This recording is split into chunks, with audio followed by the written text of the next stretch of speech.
I'm your friend, Dr. Charles Apoki, and Dr. Ufoma Apoki is behind the camera. He rented this beautiful apartment for me to stay in Yash. I'm resting today before we take off to Dortmund, and we hope to go to Holland and to go to Belgium. Belgium. I hope to see my son that I've not seen for 9 years, the head of the Apoki next generation dynasty, and to see the girl they went to France to propose to these children. They think their father is a rich man, so they do big things. Anyway, they are big boys. He flew to France with the lady, arranged something under the, is it, what's the name of that tower? Eiffel Tower. Eiffel Tower. A band played for him. He sent the video to me, but I'm not going to share the video. So I want to see the family of the girl he wants to marry. He's a German citizen. So she is also a German citizen, so that you don't think I don't know how to speak English. Um, I've been thinking of doing this video on how to transit from salary to aspirational income and then eternal money. I got a call from the United States just now, and that question cropped up, and I told him that has been what is in my mind. That question cropped up means that there are many people in that state. A lot of people will always just blab. Must every person become a businessman? You are a businessman as long as you invest your time, your energy, your intellect, and your money to travel to work and come back. Your salary is your dividends of your investment of your life. In fact, Karl Marx said in his surplus labor theory that the wealthy get wealthy out of the surplus labor of their employees. That is to say, if you work 8 hours, your salary might be earned in 4 hours for the organization. The remaining 4 hours is profit for the organization. So whether you like it or not, you are an entrepreneur. You are an entrepreneur. You are a business person, because there's a little difference between entrepreneurship and being a businessman. Entrepreneurship, you are maybe like Elon Musk wanting to go to the moon, creating new ideas, hoping that they will be profitable. But a businessman goes for what has been in existence and has been producing profit. So that's the difference between an entrepreneur is innovative. A businessman goes to what has been in existence and produces money. You are working for a company that has been producing profit, and they use you to make profit, and then your salary is your profit.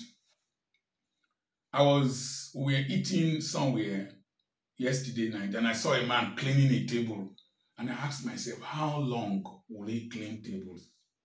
I saw people come to order food and do food delivery. The question is, how long? There's this. Sorry to cut you short. There's this quote you made. The lessons learned from your job are Eh? the. Yes. Now, for you to translate from salary to aspirational income, you must realize that your experience in your workplace is capital. What you learned there is capital. I established schools because I opened the Church of God Mission School at Aba, and I learned from it. Your exposure, another E, my family was part of the families that started the Living Word Academy at Aba. It first started in a flat in Umuatako. We donated materials towards starting that school. And so I got exposed to how Living Word was started, how Living Word is run, and I stole with my eyes. So your exposure.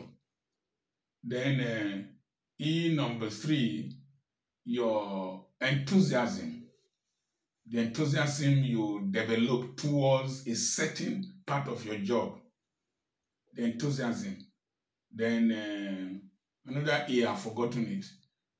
So your education, your exposure, your enthusiasm, and maybe your spirit of entrepreneurship. Bring them the way you were able to make money for your employer, use it to make money for yourself. So now, how do you transit? Number one, realize that you can't work there forever. Always look at people who have retired. I shared a video on my WhatsApp group. There's somebody said this is the way an old man grooves, who can provide for himself, the way he grooves. And I found out that old age is very expensive. Old age is very expensive, health wise. Um, the expenses you make on your cars if they are getting old. If you need to maintain that old building, you need to cater for relationships because you find out that people will start dying. The WhatsApp groups I belong to, our parents have started dying. Their parents died later than my own. But every time contribute money for the burial of so person, contribute burial money for the burial of such person. And then you find out that even some of your mates will start dying. And then you see that you need to expend money. Then you see grandchildren and even the children, you need to still support some of them. So old age is expensive. On that point, Mm. I know in as much as there are people who want to transit from jobs to businesses. Yes. There are some. I have the saying that different people make the world go round. There are some people who are very comfortable just having a job, taking it into old age, and just being that is their level. And I Yes. don't think there's anything you would say that might. Oh, I agree with you. But you see, in such systems like in Romania here, your pension can take care of a lot of your needs. The society is designed to take care of a lot of your needs. You can go to hospital relatively free. Am I right? Free. And there are some societies when you are above 60, public transport is free. And you don't need to take care of basic things as you get older in such societies. And in such societies, you can just decide to walk. Like in Australia, I saw their old people's home, as I said in one of the videos. It was very beautiful. Laundry, everything. They take care of them.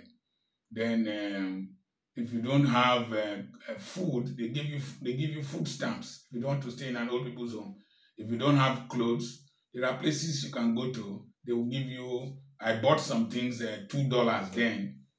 I find clothing and whatever. So such societies exist. But when you live in a country like my beautiful, wonderful Nigeria, I will soon return to, I'm already missing home. The When you work, your pension might not be paid for 4 years, 6 years after retirement. If you worked as a soldier in Zamfara State and you retired to Ogun State, they will say you should go to your last place of duty to go and do that and do. And I've had pensioners die transiting from one state to the other, military pensioners, police pensioners. I've had pensioners collapse in front of offices, pensions offices in some states. I've People will demand bribe for you before they will pay you your pension. They want to collect a certain amount of money. That wickedness is so painful for somebody who has served this our country, Nigeria. And then one crazy fellow stole money from the pension fund and he ran away for some time, came back. He was told to pay 600, he stole 6 billion or so. He was told to pay 600,000 naira fine. Really? Yeah, the justice system in Nigeria is only against the poor. And paid, if you steal 6 billion, and you pay 600 naira fine. It's a good business. It makes stealing very, very profitable. So that's where it is in such societies that you can just choose to be a firefighter. Your children will continue from there. You understand what I'm saying? Mm-hmm. But if you live in an African society and you come from an African background, sometimes just working and working until you retire. I watched my father do that. And in Africa, we can have children into old age. I was born much, much later than my brothers.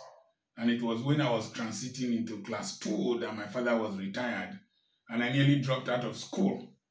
So that is the state that has necessitated my doing this video. So when you want to transit into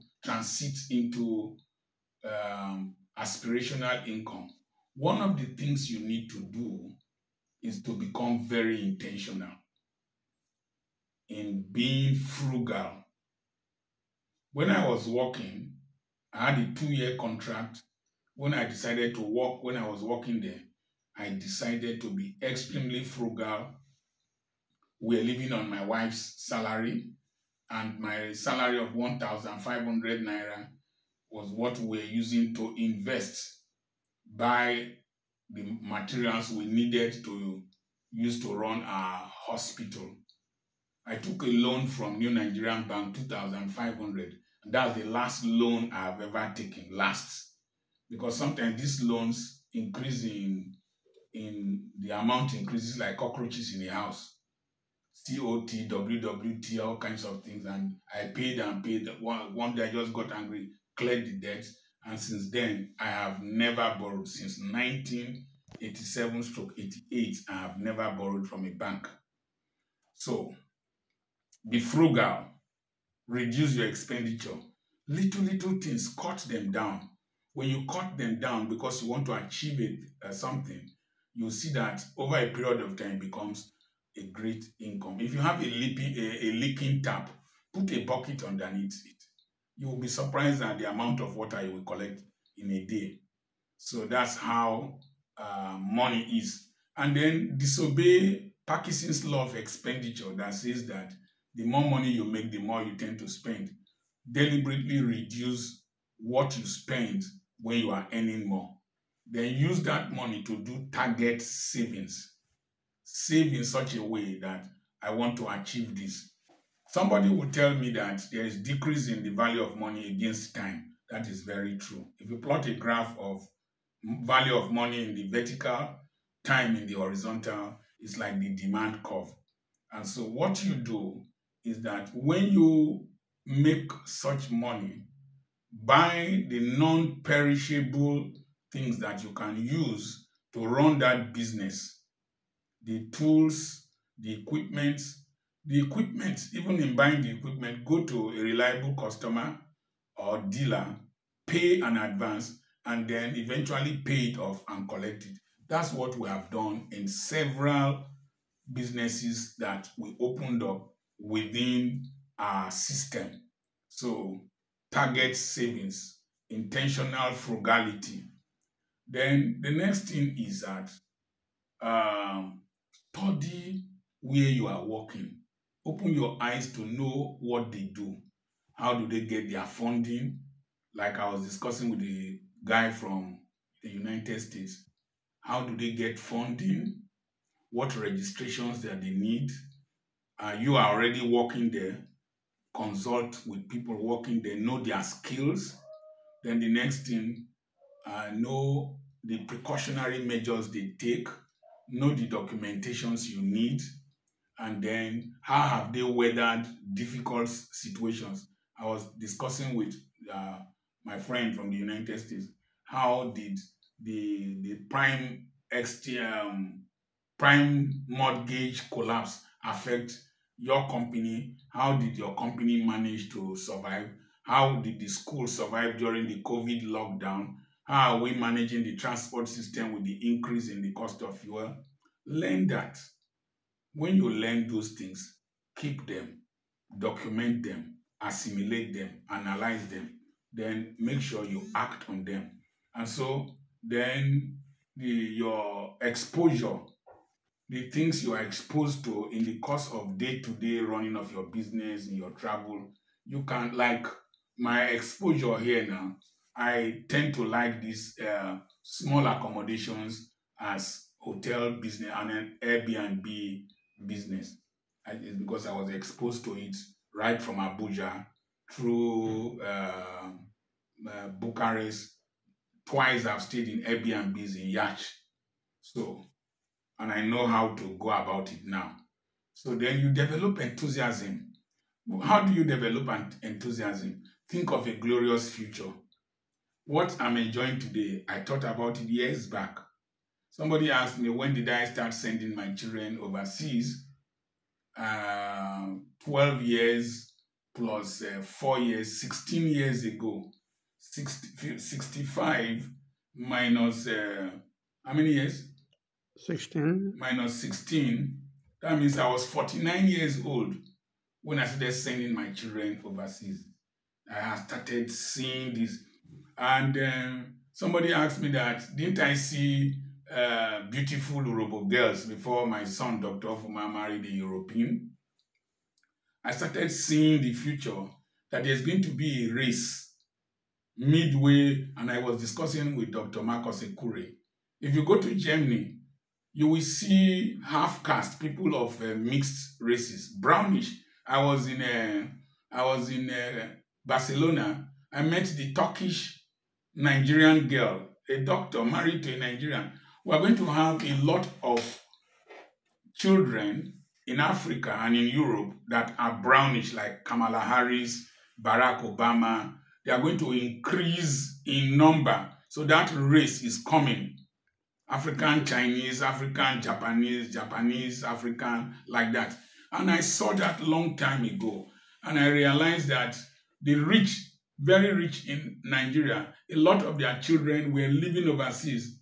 Pastors that you preach with here, you go to their churches, their children are overseas. So I was thinking of this glorious future of traveling, this glorious future of being in partnership with my friend Dr. Ofoma, his brother, and all that. I told my wife I wanted to grow up with my children.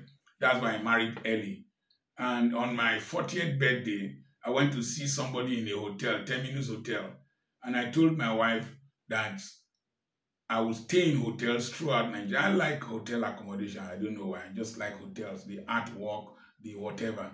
So have a glorious future that you imagine. And that glorious future should generate the momentum, the energy, the drive, the enthusiasm to walk towards it.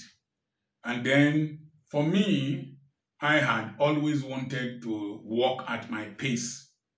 That is, when I was in the farm, I was in the farm. I was enjoying the farm, soaking gari in the farm with coconuts. My brother's wife would say, don't do it. I will do the video, doing my videos in the back of a truck, doing videos in wheelbarrow and all that. That's just my crazy nature. And that's the way I had always wanted to live. So that freedom, financial independence, as I came now, I received my euros. I had euros. I received euros. And I was so excited to see euros in my hand. Plus the dollars I brought from Nigeria. Once you have that kind of interest in financial freedom, in financial independence, it will drive you to walk the glorious future.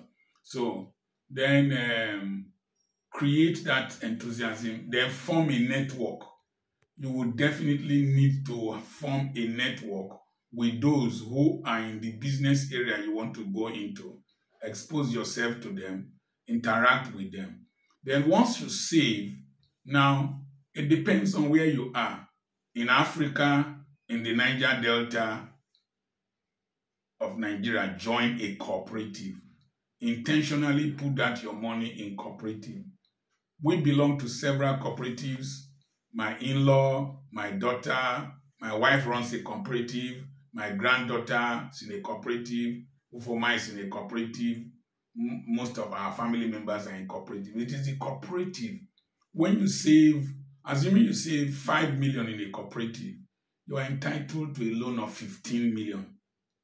And so don't hurriedly resign from your job. Let your job be a buffer such that if there is any catastrophe, you have something to fall back onto. So with that target saving in cooperative, in developed societies, the rates are very low, very, very low in the EU and in the United States. When they want to increase interest rate, it's as if the world wants to end. But here, somebody will just wake up, we have increased interest rates. I mean, that is in Nigeria, we just increase interest rates. So you can take a loan facility in your countries where the interest rates are very low.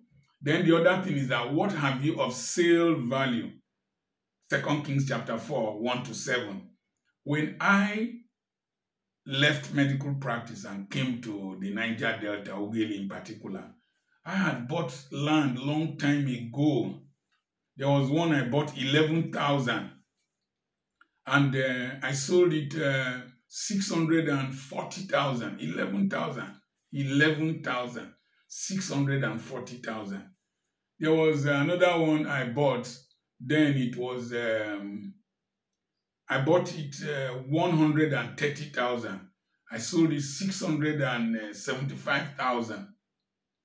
There was another one I bought for 140,000 for an acre at 35,000 naira per plot of 100 by 100. And I sold it at that time. I think I sold it another 600 and something thousand. Those were the monies I used to buy properties and to reorganize my life. And then you can utilize your skills to generate money. Like I was doing videos, CDs, and then when I preach, I collect my CDs from the churches. When I preach, I collect the videos, edit them, and I was making money from books. In fact, there was one book I wrote, Money is an Idiot. It was giving me $250,000 every month. So most intelligent people underestimate the value of their knowledge. Most intelligent people underestimate the value of their skills. You don't invite me to give a lecture anyhow. No, no, no, you pay. I'm not talking about preaching in a church. I'm talking about a lecture. You pay. And the minimum amount I take will surprise some of you in Nigeria here. The minimum amount I will take from outside it will surprise you. So I value my knowledge, I treasure it, and I attach a price tag to it because what you don't appreciate will depreciate. The day you use your Mercedes to carry cement, the day somebody wants to carry granite, it will come and beg you. So I attach value to my intellectual properties. So that was how I was able to raise money.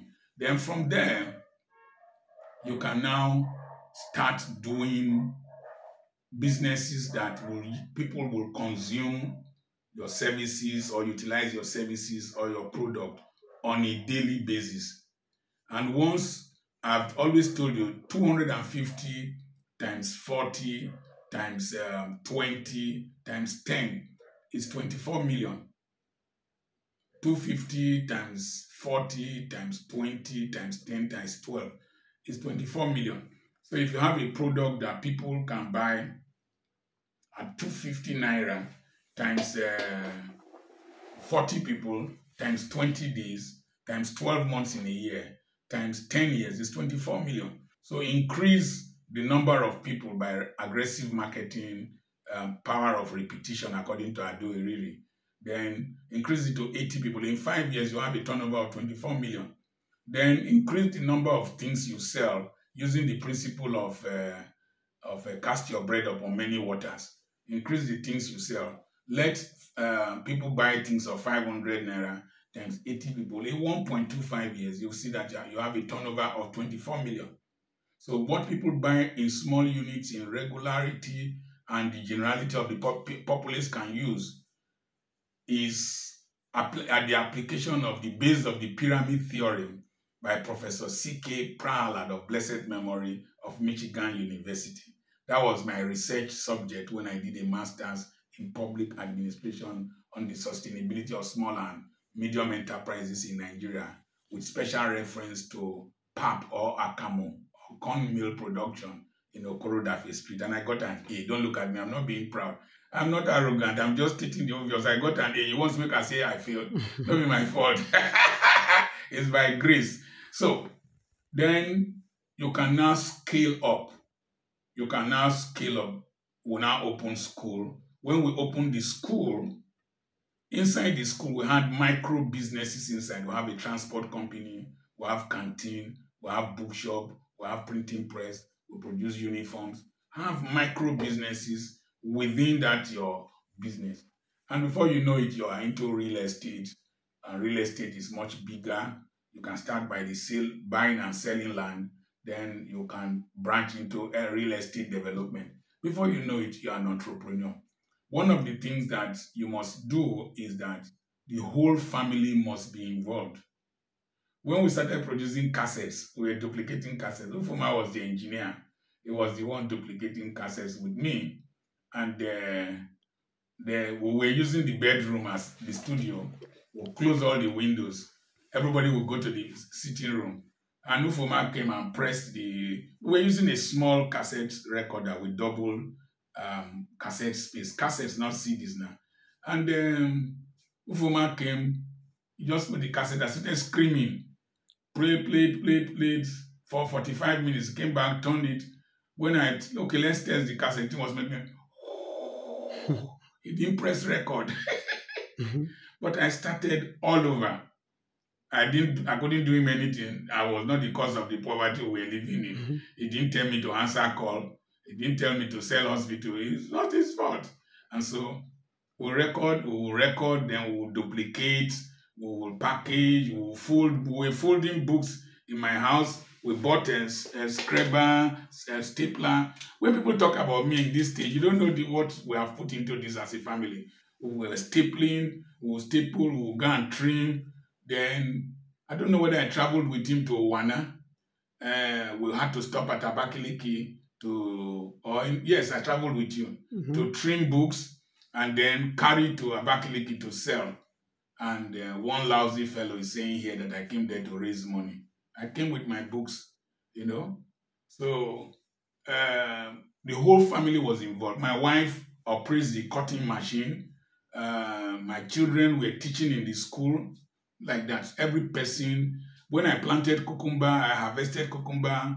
Essay came from overseas. He was carrying cucumber on his head. The videos are there. We uprooted, harvested cucumber. Ejiro, my daughter, put in her car to go and sell. Me, I was selling. You see, when you want to turn to an entrepreneur, forget your status, concentrate on your state. So I went to sell cucumber. Early in the morning, I woke up to sell. I'm a doctor. This is 40 years I've been a medical doctor. I went to one of the best medical schools in the world, University of Ibadan, and UCH. But you need to cool down, step down to rise. When you want to dig lay a foundation of a building, you excavate. I needed to excavate my pride, throw it away until I reached the hard core of my person. So the whole family was selling cucumbers. One of the days I needed to go and supply cucumber to Carissa supermarket, my family friends at near one West End Hospital. By 7:30 I was there. She said that, you came so early. I said I must practice what I preach when I teach about business and punctuality. And I supplied her cucumber. There were still some sacks left. I went to Igbudu market at Warri, and I was selling to one woman there. And somebody was spying me from a tricycle. I used to see him on social media, very well dressed. Don't let social media deceive you. You will die foolishly. Very well dressed. Bishop, very well dressed. Calls himself Bishop. And he was seeing me selling cucumber to the woman. He was looking at me. Could this be Dr. Apoki? Could this be Dr. Apoki? I answered this question. Like, hey, Bishop! I was very happy doing my business because in the past, close to the past 20 years, I've not gone to ask any person for financial assistance, if not more. If not more. The last time I did was my wife's elder sister wanted to pay, that's 24 years back, and I paid her the next day. Took 400,000 from her, I paid her the next day. So I'm ready to bend down to do anything, no matter how. I still, this year, I've carried cassava on my head, did a video, and I've carried cassava stem on the top of my Pathfinder 7-seater SUV. I uproot cassava, the cassava we sold this year. I planted, I weeded, so it doesn't take anything from me. Potatoes, I planted, I uprooted inside the water and all that. It doesn't take anything out of me. I am building a future, and today I am here. So that's in a nutshell on how to transit my experience from, I've never been in politics. I don't do contracts. From paid employment to aspirational income and to eternal money. Today I sell real estate, lots of real estate. If you start trekking in the properties I have bought, you will start trekking, you will eat lunch and still trek until 4 o'clock before you reach the end of them. It's in a locality. In fact, in a day you can't finish it. I've never been to some of them, and people are buying from all over the world. Remember, on the 8th and on the 9th of November, we'll have a conference online, becoming a person of influence. Send a message to +2348021219262. Remember, somebody said Dr. Apoki behaves as if he has monopoly of knowledge. Get your own knowledge. Go get your own. Go get your own. God bless you, Puma. Thank you for hosting me. I remain Dr. Charles Apoki.